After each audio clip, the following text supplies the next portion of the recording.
The Tale of Tom Kitten, by Beatrix Potter. Once upon a time there were 3 little kittens, and their names were Mittens, Tom Kitten, and Moppet.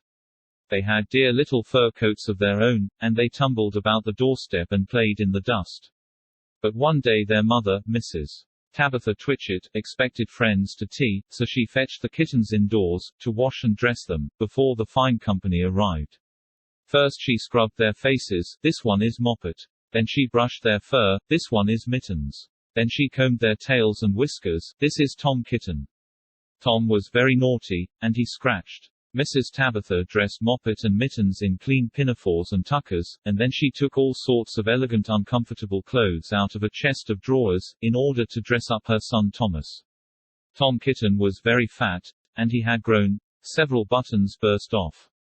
His mother sewed them on again. When the 3 kittens were ready, Mrs. Tabitha unwisely turned them out into the garden, to be out of the way while she made hot buttered toast.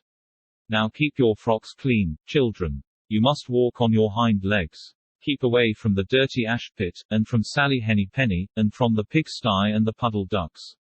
Moppet and Mittens walked down the garden path unsteadily. Presently they trod upon their pinafores and fell on their noses. When they stood up there were several green smears. Let us climb up the rockery, and sit on the garden wall, said Moppet.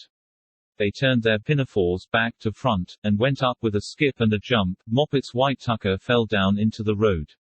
Tom Kitten was quite unable to jump when walking upon his hind legs in trousers.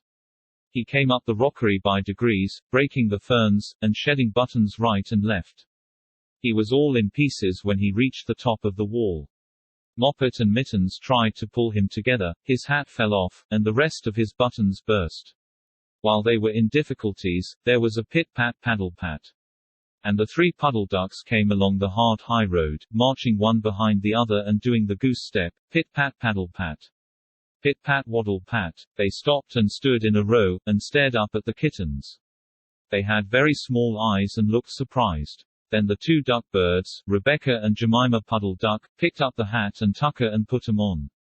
Mittens laughed so that she fell off the wall. Moppet and Tom descended after her. The pinafores and all the rest of Tom's clothes came off on the way down.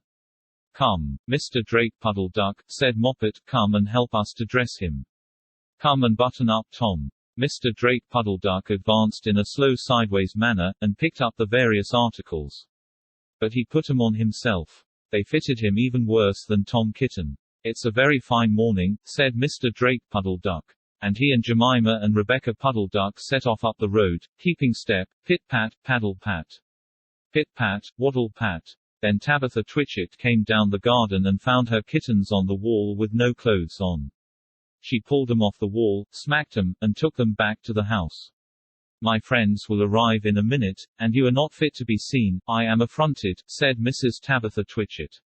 She sent 'em upstairs, and I am sorry to say she told her friends that they were in bed with the measles, which was not true. Quite the contrary, they were not in bed, not in the least. Somehow there were very extraordinary noises overhead, which disturbed the dignity and repose of the tea party. And I think that some day I shall have to make another, larger, book, to tell you more about Tom Kitten. As for the puddle ducks, they went into a pond. The clothes all came off directly, because there were no buttons. And Mr. Drake Puddle Duck, and Jemima and Rebecca, have been looking for them ever since.